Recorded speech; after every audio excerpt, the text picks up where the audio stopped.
Olá, queridos advogados. Eu me chamo Ana Célia Marques, eu sou professora em Direito Empresarial e hoje nós vamos conversar um pouco mais sobre o Instituto da Falência.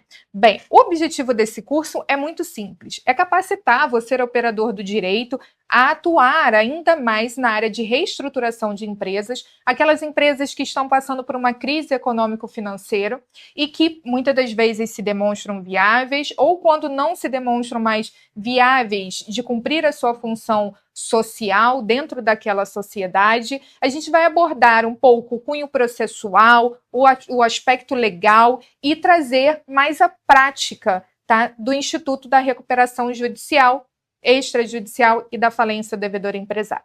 Bem, quem me conhece já sabe que sempre quando eu começo a falar sobre falência ou recuperação judicial, eu sempre trago a premissa de que há interesse público, de que algumas sociedades que se demonstram viáveis de permanecer cumprindo a sua função social naquela sociedade a qual estão inseridas, de que ela se mantenha no mercado. E em lado oposto, também há interesse público do Estado de que aquela empresa que se demonstra inviável de permanecer cumprindo a sua função social na prática de sua atividade, ela seja banida do mercado.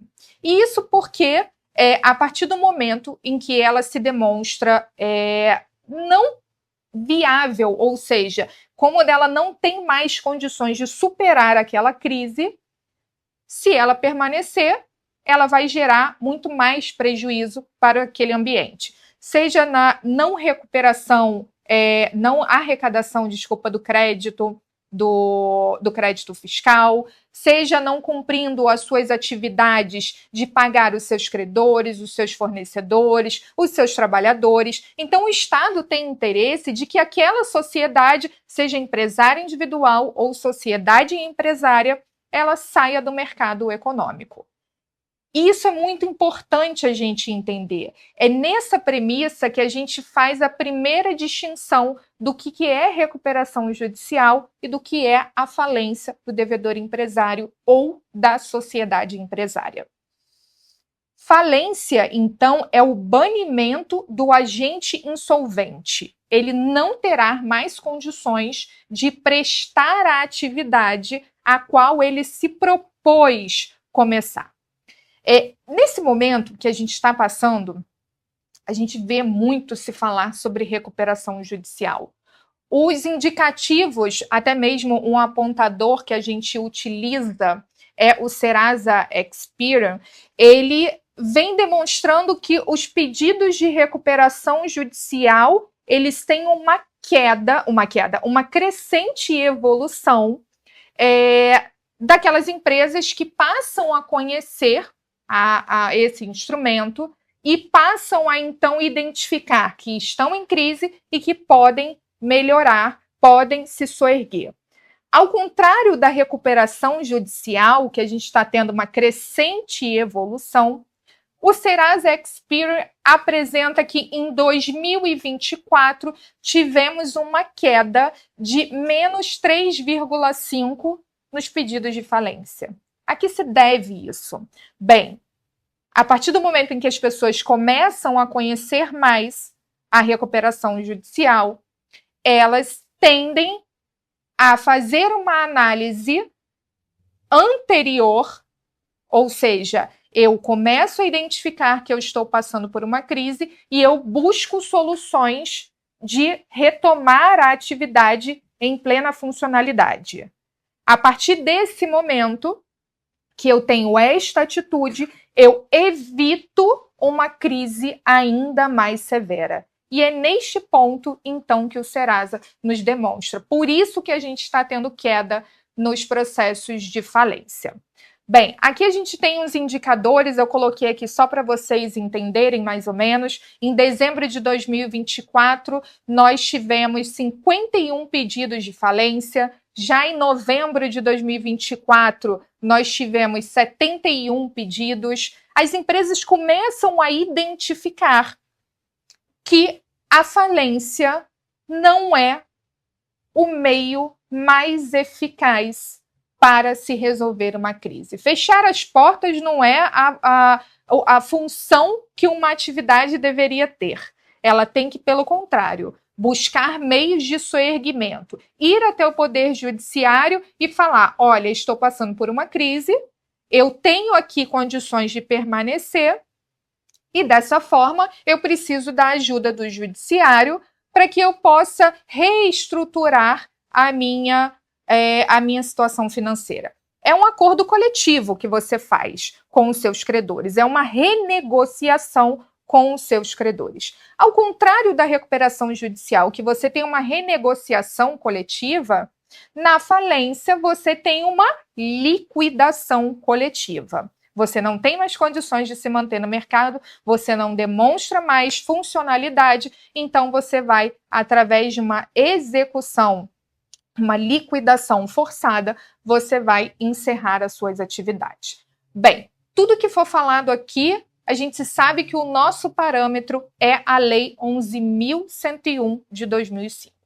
Essa lei, ela trata tanto da recuperação judicial, quanto da extrajudicial, quanto da falência do devedor. E tudo que for falado aqui, estamos nos referindo então a essa lei, a Lei 11.101 de 2005. Quando a gente começa a ter o contato com a lei, a gente percebe que ela é bem objetiva.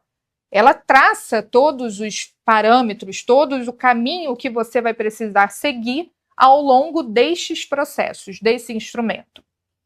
A gente sabe, e a gente precisa ter isso bem claro em mente, que a Lei 11.101 de 2005, ao separar esses três institutos, tanto a recuperação judicial, quanto a extrajudicial, quanto a falência, ela tem intuitos diferentes. Se eu penso numa recuperação judicial, eu estou falando de uma renegociação. Eu tenho condições de me manter em plena atividade. Se eu penso numa recuperação extrajudicial, eu, devedor empresário, eu consigo negociar com os meus credores e eu só quero a homologação do Poder Judiciário. Eu só vou levar ao Poder Judiciário aquele plano para que seja homologado. A falência já é totalmente diferente. A falência é essa liquidação coletiva, ela faz nada mais, nada menos do que a morte do devedor empresário. Mas antes da gente começar efetivamente a falar sobre esses tipos de falência, vamos entender na Lei 11.101 de 2005 a quem ela é destinada. Vamos lá. Artigo 1º da Lei 11.101 de 2005, esta lei disciplina, como a gente já disse, a recuperação judicial, extrajudicial e a falência do devedor empresário e da sociedade empresária. Veja, sociedade empresária. Não estamos aqui falando da sociedade simples. Estamos falando da sociedade empresária. Então, a quem se destina essa lei? Ao empresário e à sociedade empresária.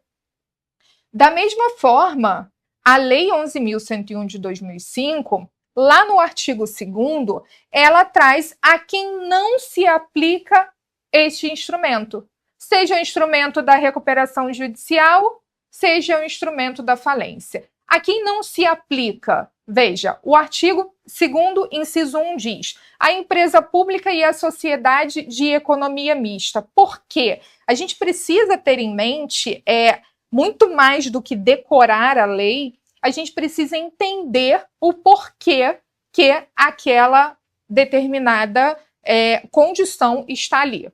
Não se aplica, então, à empresa pública e à sociedade de economia mista, porque a gente está falando de dinheiro público. O Estado diz, olha, aqui, o Estado, quando eu digo, estou falando no sentido amplo, aqui, deixa comigo, eu resolvo. E, no inciso 2, as instituições financeiras, pública ou privada, cooperativa de crédito, consórcio, entidade de previdência complementar, sociedade de operadora de plano de saúde, sociedade seguradora, sociedade de capitalização e outras entidades legalmente equiparadas a essas anteriores. Veja, cada uma dessas do inciso 2 existe um procedimento diferente a ser aplicado. Então, no Instituto da Recuperação Judicial e da Falência, não se aplica a instituições financeiras. Por quê? Porque vamos pensar assim, se um banco, uma instituição financeira, ela tem a sua falência decretada, o que você vai fazer? Você vai querer o seu dinheiro. Você chegou lá, um exemplo, eu tenho X valor no banco XPTO. Está lá o meu dinheiro. Se eu tenho a decretação da falência daquela, se ela é submetida ao banco XPTO, eu quero meu dinheiro de volta. E quem vai ser responsável por isso? O Estado. O que gera isso? A inflação. Então, não se aplica à empresa pública, sociedade de economia mista, e não se aplica a instituições financeiras, cooperativa de crédito. Está lá no inciso 2 do artigo 2º. Voltemos lá ao nosso material. Existem alguns tipos de falência. A falência ela pode começar a acontecer num processo de recuperação judicial, ou seja, na convolução da recuperação judicial para a falência, no pedido de autofalência, eu, Ana, sou sociedade empresária e estou pedindo a minha falência, ou eu posso ter a falência propriamente dita. Quando eu falo lá, então, em convolução e falência, se eu estou convolando, algo aconteceu e aí acabou na falência. Imagine um processo de recuperação judicial em que eu tenho lá a aprovação, a votação do plano em si, e eu não tenho a aprovação do plano pelos credores. Então, eu pedi a recuperação judicial, eu tive o deferimento do processamento da recuperação judicial, eu apresentei o meu plano aos credores, o plano de soerguimento, contendo lá a exposição, né, dos motivos a qual me levou àquele momento de crise. Eu trago os meios de soerguimento, mas os meus credores votaram contra, todos eles. Independentemente da classe, todos eles votaram rejeitando a aprovação daquele plano. Cabe ao magistrado, então, a convolução da falência daquele devedor ou da sociedade empresária. Até aí tudo bem. Ou então, quem sabe, eu, Ana, sou sociedade empresária, eu obtive a aprovação do plano na AGC, então os meus credores estiveram a favor, mas eu não apresentei a minha certidão de débito fiscal, que a gente sabe hoje que é requisito para aprovação do plano. A lei dá a possibilidade de, quando a gente não apresenta essa certidão, na convolução da falência. Então, a convolução de falência, vamos finalizar aqui. Ela acontece mediante o processo de recuperação judicial. O devedor empresário individual ou sociedade empresária não tem o plano de recuperação judicial, pratica atos de falência ou então não apresenta a CND, o juiz convola em falência. Vai iniciar um novo procedimento. Vamos chegar lá. O segundo tipo é a autofalência. A autofalência, como o nome já diz, eu, Ana, vou dizer que não tenho mais condições de permanecer em plena atividade. Já busquei empresas para reestruturar a minha atividade econômica, eu já busquei todos os meios de continuar, o meu produto ou o meu serviço não atende mais ao que a sociedade quer. Eu peço a minha falência. Eu, devedora, vou ao Poder Judiciário e peço a minha falência. Simples assim. Peço a minha falência. Terceira possibilidade, terceiro tipo de falência é a falência propriamente dita. A falência, como eu já disse, ela está lá na Lei 11.101 de 2005. Diferente do processo de recuperação judicial, a falência começa com uma sentença e ela termina com outra sentença. Em que pese eu tenho duas sentenças em um mesmo procedimento, elas têm significados diferentes. A primeira, e eu vou passar aqui um panorama geral do que é a falência. A primeira sentença, ela tem apenas o ato de constituir. Por quê? Se vamos imaginar a seguinte hipótese. Eu, Ana, sou devedora. Sou uma sociedade empresária. Fulano vem e fala, olha, a Ana deixou de efetuar aquele pagamento de uma determinada cédula de crédito. A Ana deixou de efetuar o pagamento. Existe uma impontualidade injustificada e eu quero a falência da Ana. Imagine se todos os credores viessem a todo momento, como uma forma de retaliação, por exemplo, e fosse ao judiciário e peticionasse, olha, eu quero a falência da Ana, e a Ana já fosse considerada falida. Olha a consequência gravíssima que poderíamos ter nisso. Então, quando alguém pede a falência, o juiz primeiro precisa analisar se ele cumpre aquelas condições que estão previstas na lei. Para aí sim decretar a falência do devedor empresário. Então, até o início, até que eu tenha essa primeira sentença de natureza constitutiva, eu continuo sendo devedora. Eu não tenho a opção de falido. A lei deixa bem expresso isso. A lei deixa bem expresso que até o momento eu sou considerada devedora e não falido. Então, a gente tem a primeira sentença constitutiva. Essa sentença constitutiva, a partir do momento em que tem essa decretação de falência, considera-se falido, é publicado um edital para dar ciência a todos os seus credores. Esse edital, é claro que hoje a gente já não fica mais lendo, né, os editais por aí. Esse edital ele serve para dar ciência da minha nova condição. Eu deixo de ser devedora e eu passo a ser falida. A partir do momento em que eu tenho essa informação, eu sei o que devo, eu sei o que tenho, eu sei o que a minha sociedade empresária contém de bens, eu vejo toda a situação da empresa, eu publico esse edital chamando quem? Credores. Olha, credores, vocês têm o prazo de 15 dias para apresentar as suas habilitações. Eu sei quem eu devo? Por muitas das vezes, sim. Alguns estão inscritos? Por muitas das vezes, não. Então, a lei dá essa possibilidade de você se inscrever, se habilitar para que você tenha o seu recebimento do crédito.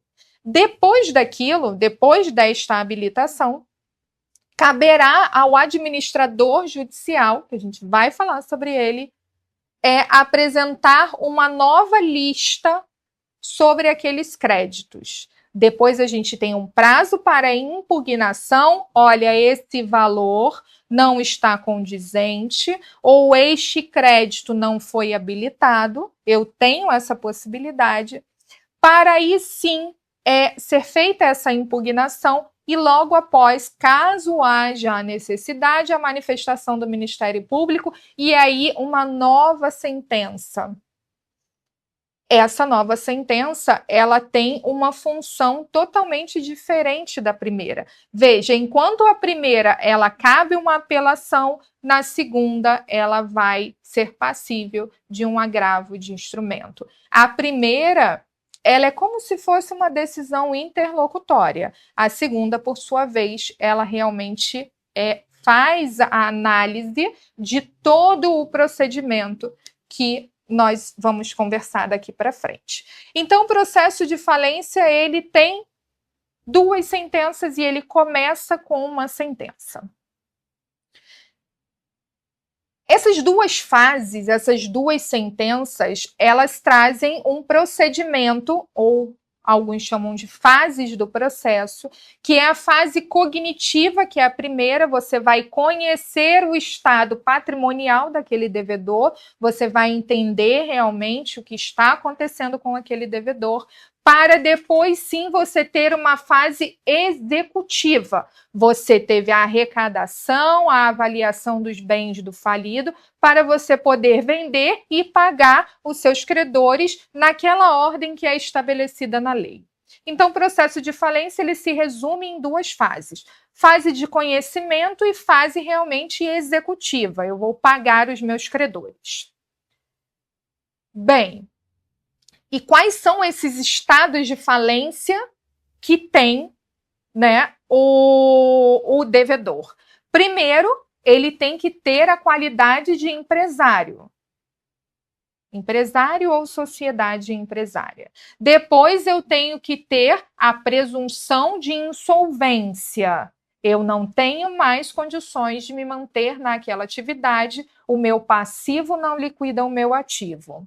E eu tenho a declaração ou a decretação da falência daquele empresário ou da sociedade empresária. Eu vou passar a aula inteira falando sociedade empresária e devedor empresário, para que vocês sempre tenham em mente que a lei só submete a esses 2 agentes. Isso é muito importante. Ana, quem tem a legitimidade ativa para requerer a falência daquele devedor empresário ou daquela sociedade empresária? Veja, a lei ela é muito objetiva ao trazer 3, vamos dizer assim, 3 legitimados. Isso está expresso na lei.